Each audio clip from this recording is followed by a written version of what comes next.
Guys এই পাহাড়ে ঘুরতে এসে দুজন গারো ছেলে পেয়েছি, একদম ছোট পাথর আসছে। পাথর দিয়ে তারা কি করে আমি ঠিক জানি না, তাদের কাছে জিজ্ঞাসা করি। আর তারা কিন্তু আপন দুই ভাই। আসেন। আচ্ছা, শোনো শোনো, তোমার সাথে তোমার নাম কি? চিত্ত চিত্ত। এই পাথর দিয়ে কি করবো? করবো না। ও আচ্ছা, তারা মূলত পাথর কুড়াতে আসছে।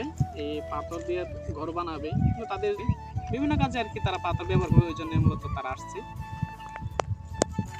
এই পাথর তো অনেক ভারী, দেন পাথর কিন্তু অনেক ভারী। নিতে পারবা তুমি? কে নিবো এটা? তুমি নিবা? তুমি নিতে পারবা? এটা তো প্রচুর ভারী। ও বয়সে তোমার যতটুকু বড়, ও তার থেকে বেশি ভারী। তুমি এটা শক্ত করে ধরবা। হ্যাঁ, তাহলে তো আমি নিয়ে দেই, আমি নিয়ে দিব। তোমাদের বাসা কোন জায়গা?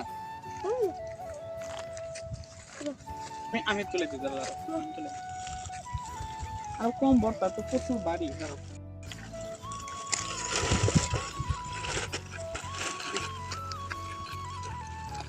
মানে এইভাবে জিনিসপত্র নেওয়া তারা তার মা বাবার কাছ থেকে শিখছে। আমরা ছোটবেলা দেখে একটা যারা পাহাড় অঞ্চলে কাজ করে তারা মূলত এইভাবে জিনিসপত্র নিয়ে থাকে।